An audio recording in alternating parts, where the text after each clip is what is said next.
नमस्कार दर्शकबिन, तपाईँ हेर्दै हुनुहुन्छ पुरनगर युट्युब च्यानल। आज हामी माझ हुनुहुन्छ एकार होनहार प्रतिभाशाली व्यक्ति विष्णु भण्डारी निसक्छन्। गाउँपालिका वार्ड नम्बर 7 मेलपाडा निवासी हुनुहुन्छ। उहाँको एक अद्भुत क्षमता छ। उहाँले आफ्नो कला गलालाई गर्न पाउनु भएको छैन। अब धेरै सोसल मिडियामा चाहिँ उहाँले सर्ट भिडियोहरू बनाएर धेरैका मिडिया मार्फत उहाँ पस्किनु भएको छ। आज पुरनगरी युट्युब च्यानलमा आउनुहुन्छ। उहाँलाई मैले भनेको थिएँ समय गरेर पनि तपाईँलाई मैले मेसो मिलाएर पुरनगरी युट्युब च्यानलमा ल्याउने छु भन्दा आज संयोगले आज भेट्नुभएको छ। स्वागत छ तपाईँलाई पुरनगरी युट्युब च्यानल। धन्यवाद। हामीले सुन्नमा आएको तपाईँको राम्रो कला छ अरे होइन, अब राम्रो गीत गाउनुहुन्छ अरे सुन्नमा आएको के छ? अब गीत त गाएकै छु अनि सबैले मन पनि पराउनु भयो। अनि हजुरले पनि अब धेरै भविष्यसँग पनि म जोडिन चाहन्छु। मैले एकचोटि जोडेको फेरि पनि जोडिन चाहन्छु। अनि अत्यान्तिक तपाईँ अब यो पुरनगरी युट्युब च्यानल एकदम प्रख्यात छ, सबैले चिन्नुभयो हजुरलाई। त्यो मार्फत पनि म अझै दर्शक महानुभावप्रति अझै म देखिन चाहन्छु। तपाईँले यो जुन कला गला गर्दै गर्दा अहिले पछिल्लो समयमा कसरी समय बिताउनु भएको छ? अब कहिले सामाजिक सञ्जालमा आएको छु अनि कहिले म टिकटक मार्फत म भनेको तपाईँ सोसल मिडियामा एकदम प्रखर हुनुहुन्छ। पर्खर छु, अहिलेलाई छु जस्तो लाग्छ है। भनेपछि उहाँ चाहिँ सोसल मिडियालाई एकदम नजिकमा निहाल्नु भएको छ। सोसल मिडियामा एकदम व्यस्त व्यक्ति हुनुहुन्छ। उहाँ चाहिँ एकदम गायकी क्षेत्रमा पनि एकदम पक्का व्यक्ति हुनुहुन्छ। र आज स्टार्टिङ तपाईँ एउटा गीतबाट गरौँ न कृपया उता फर्केर। हस्, धन्यवाद।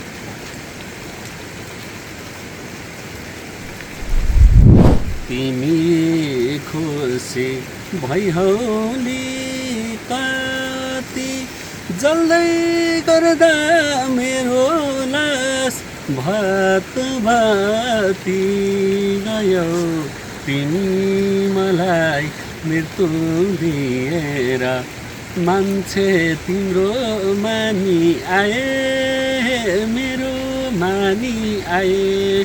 फरक यति भयो तिमीलाई डोली लिएर, मलाई चितामा लिएर।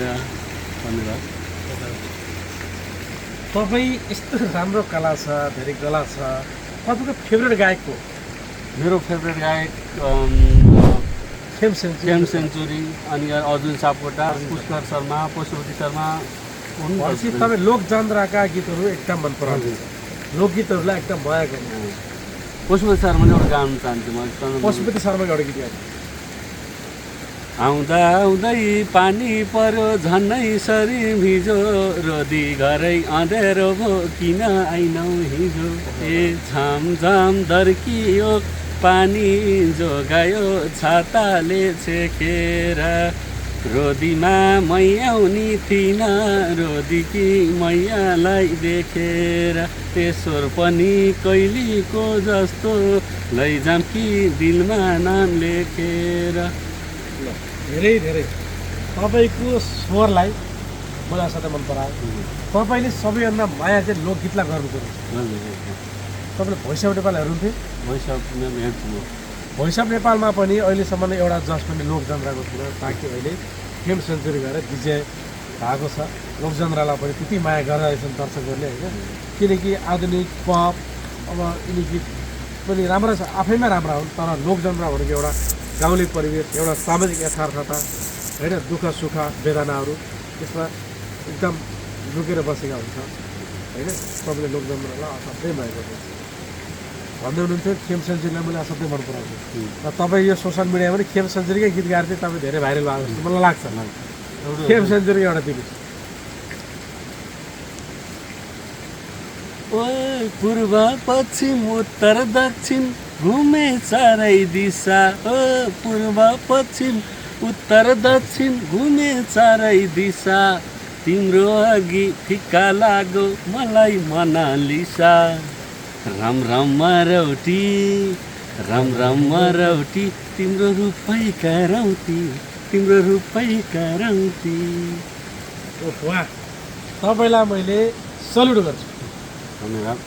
तपाईँले जुन गायकको पनि जुन कलाकारको पनि दुरुस्तै उस्तै आवाजले तपाईँले गाउन सक्नुहुँदो रहेछ। बडो मजा आयो तपाईँको र मैले तपाईँले यो सन्दर्भमा जोड्छु र जस्तो क्लोज गरेर युट्युब च्यानल हेर्दै गर्नुभएको तमाम दर्शकलाई चाहिँ सठिकमा तपाईँले चाहिँ के भन्न चाहनुहुन्छ?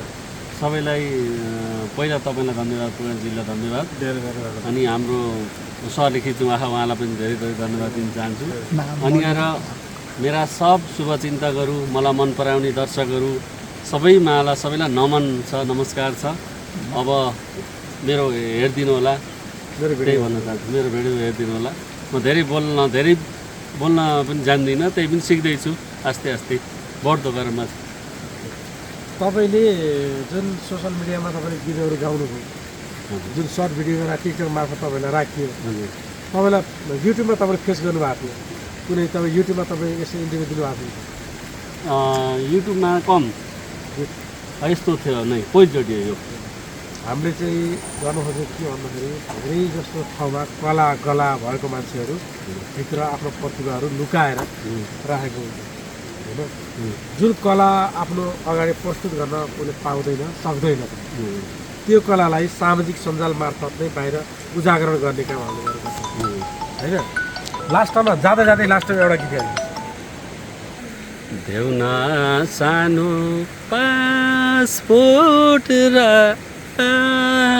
झोला, अब हाम्रो 2-4 दिन नहोला कपालु कोरेर, कसरी जानी हो मायालाई छोडेर।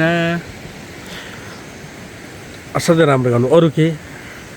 अरू अब एकचोटि धेरै गीत आउँदा नराम्रो होला। अब ठिक छ, अहिले यति गाएँ। ल हजुरले के आफ्नो तर्फबाट केही भन्नु पऱ्यो भने के भन्नुहुन्छ? मलाई एकदम अब पहिला त तपाईँलाई धन्यवाद दिन चाहन्छु। अब यहाँ आउनु थियो, हाम्रो भेटघाट भयो हजुर होइन। हाम्रो घर पनि उयो रूपाकोटै हो हजुर। अब अल्तिर पल्तिर हामी साथी भाइसे समय पर्छ। तपाईँ चाहिँ सङ्गीत क्षेत्रलाई माया गर्ने मान्छे, तपाईँ सङ्गीतको एउटा राम्रो पर्खर एउटा सिङ्गर बन्न तपाईँको हजुरको धोका छ? हजुर, भएसम्म छ। हजुर सबै दर्शकमा भोलि आएन गुरु, अब के हुन्छ थाहा भयो भने त्यही ओइललाई गीत गाउन मन लाग्छ। हजुर, गीत गाउँदैछु, अब त्यही छ सर। धन्यवाद। ल, थ्याङ्क यू।